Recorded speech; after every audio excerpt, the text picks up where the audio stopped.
15. Isolate the victim. An isolated person is weak. By slowly isolating your victims, you make them more vulnerable to your influence. Their isolation may be psychological. By filling their field of vision through the pleasurable attention you pay them, you crowd out everything else in their mind. They see and think only of you. The isolation may also be physical. You take them away from their normal milieu, friends, family, home. Give them the sense of being marginalized, in limbo. They are leaving one world behind and entering another. Once isolated like this, they have no outside support, and in their confusion, they are easily led astray. Lure the seduced into your lair, where nothing is familiar. The people around you may seem strong and more or less in control of their lives, but that is merely a facade. Underneath, people are more brittle than they let on. What lets them seem strong is a series of nests and safety nets they envelop themselves in, their friends, their families, their daily routines, which give them a feeling of continuity, safety, and control. Suddenly, pull the rug out from under them. Drop them alone into some foreign place where the familiar signposts are gone or scrambled, and you will see a very different person. A target who is strong and settled is hard to seduce. But even the strongest people can be made vulnerable if you can isolate them from their nests and safety nets. Block out their friends and family with your constant presence. Alienate them from the world they are used to and take them to places they do not know. Get them to spend time in your environment. Deliberately disturb their habits. Get them to do things they have never done. They will grow emotional, making it easier to lead them astray. Disguise all this in the form of a pleasurable experience, and your targets will wake up one day distanced from everything that normally comforts them. Then, they will turn to you for help, like a child crying out for its mother when the lights are turned out. In seduction, as in warfare, the isolated target is weak and vulnerable. Your worst enemies in a seduction are often your target's family and friends. They are outside your circle and immune to your charms. They may provide a voice of reason to the seduced. You must work silently and subtly to alienate the target from them. Insinuate that they are jealous of your target's good fortune in finding you, or that they are parental figures who have lost a taste for adventure. The latter argument is extremely effective with young people whose identities are in flux and who are more than ready to rebel against any authority figure, particularly their parents. You represent excitement and life. The friends and parents represent habit and boredom.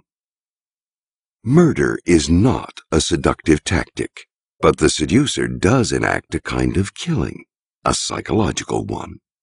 Our past attachments are a barrier to the present. Even people we have left behind can continue to have a hold on us. As a seducer, you will be held up to the past, compared to previous suitors, perhaps found inferior. Don't let it get to that point.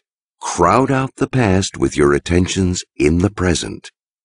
If necessary, find ways to disparage their previous lovers, subtly or not so subtly, depending on the situation. Even go so far as to open old wounds, making them feel old pain, and seeing by contrast how much better the present is. The more you can isolate them from their past, the deeper they will sink with you into the present. The principle of isolation can be taken literally by whisking the target off to an exotic locale. Islands cut off from the rest of the world have always been associated with the pursuit of sensual pleasures. The Roman Emperor Tiberius descended into debauchery once he made his home on the island of Capri. The danger of travel is that your targets are intimately exposed to you. It is hard to maintain an air of mystery. But if you take them to a place alluring enough to distract them, you will prevent them from focusing on anything banal in your character. Cleopatra lured Julius Caesar into taking a voyage down the Nile. Moving deeper into Egypt, he was further isolated from Rome, and Cleopatra was all the more seductive. The early 20th century lesbian seductress Natalie Barney had an on-again, off-again affair with the poet Renee Vivian. To regain her affections, she took Renee on a trip to the island of Lesbos, a place Natalie had visited many times. In doing so, she not only isolated Renee, but disarmed and distracted her with the associations of the place, the home of the legendary lesbian poet Sappho. Vivian even began to imagine that Natalie was Sappho herself.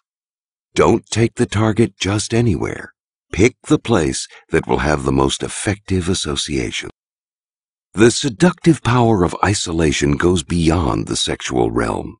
When new adherents joined Mahatma Gandhi's circle of devoted followers, they were encouraged to cut off their ties with the past, with their family and friends.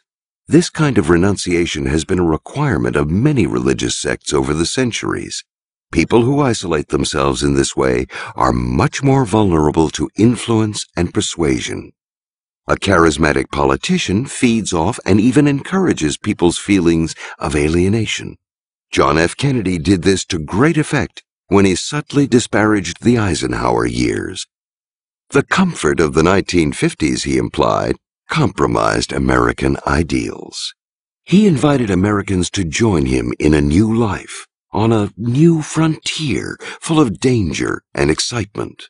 It was an extremely seductive lure, particularly for the young, who were Kennedy's most enthusiastic supporters.